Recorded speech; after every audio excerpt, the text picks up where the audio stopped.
Want to go ahead and come on up?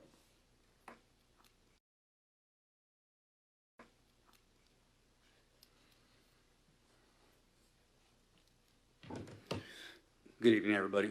I don't know how this works. First time coming here. I guess commentary as a private citizen, downtown Pasco business owner, and lifelong citizen of Pasco.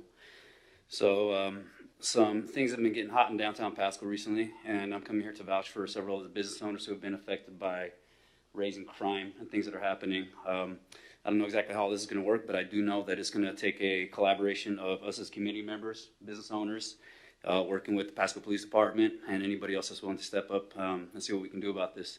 In the last 3 weeks, maybe longer than that, there's been several crimes, most of them nonviolent, except for one that I recently found out about. I had no idea this happened earlier in October.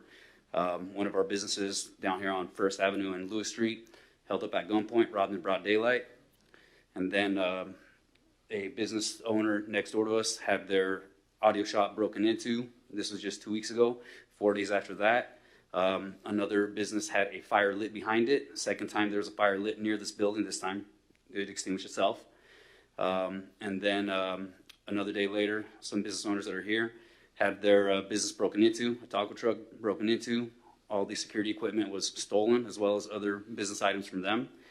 And then another set of business owners that are here also tonight had several of their customers' cars broken into, so they no longer can have customers storing their cars there. And then another business owner had their vehicle broken into and several business items stolen. And all this just within the last 2 to 3 weeks. And these are just things that I know about. I don't know how much there is that is going on that I don't know about, but these are just people that I know personally.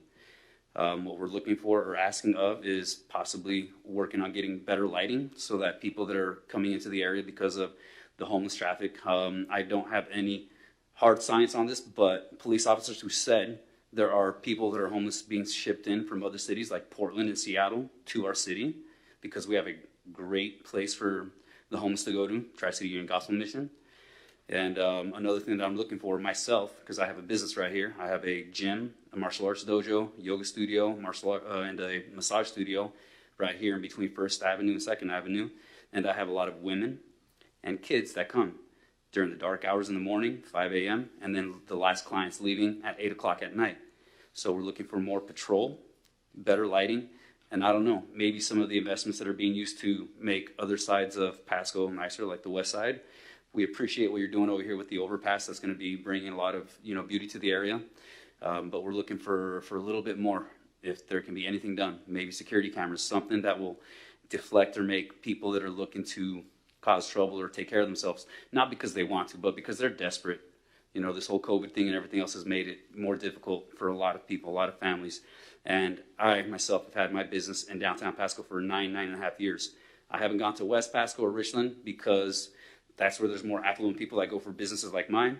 But I have a heart for downtown Pasco. I want to be a light for people to come out here that want to take care of their health, mental, physical, and emotional. And to keep these kind of businesses around here, we got to make it safe so that people that are from other cities stop looking at Pasco or downtown Pasco as the armpit of the Tri-Cities, because it is not that. We are a place that has potential to be a mecca for art, culture, food, and community. And there's a potential there. And a lot of people, I think, would come if we had a little bit more safety and we weren't looked at in such a manner. So I don't know what it's going to take, but I would like to offer the business owners that I'm here with and others to come together and work with Pasco Police Department, the fire department, and anybody else ready to step up and do something to make the place feel safer and bring unity amongst our community. Yeah, sure. Well, I didn't catch your name. I don't know if you want to state your name for the record. My name is Pedro Torres. Pedro Torres. Well, thank you so much for coming tonight. I seen that Chief Rotsky stepped out for a second, but if I guess I got one question. City Manager Dave Zabel, do they still have that an office downtown? They don't have that anymore. So is it? Do you have any comments you can maybe share? Well, I am aware that we had a couple officers visit you today. I had an officer give me a call today, and I'm meeting up with Officer Mitchell tomorrow at noon to discuss how we can collaborate.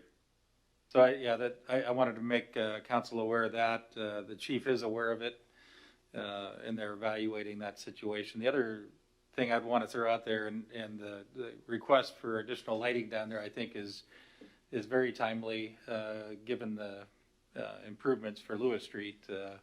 We had that discussion today too. And from a timing standpoint, you'll see, you know, Lewis, I'm not sure if you're aware of the Lewis Street widening project that's happening from 2nd up to 5th. And that would also include some improvements to the east of 2nd on the old Lewis alignment that'll run parallel to the overpass as well, where we're going to put in some additional parking and some things like that down there. But so there'll be additional lighting down there. But the chief assured me, and that's the reason he assigned the officers, is to work with you on security down there and look at what we might be able to do. If it's okay with the council, we'll work with the gentleman and the other businesses owners down there. We can give you an update maybe in a month or so. That would be great. And you know, I don't know if you said you heard or if it was a rumor about shipping people in for. This is a quote from an officer that was there during the break, and that happened a couple weeks ago to my neighbor's business. Okay, because I haven't heard of anything like that. You know, as of I haven't heard personally of anything like that, but I hope that's not the case. But as you can see, I know the city manager is willing and Chief Roski to have officers work, and appreciate your passion to help. There's nothing more, and I hope you know that this council has been adamant about working with downtown folks, and since my time here and since the new council has come over 4 years ago, we've been trying real hard to finally get things going, and as you can see, things are starting to move, but we'll do our best to make sure that we keep it safe and we do whatever we can to improve our downtown Pasco.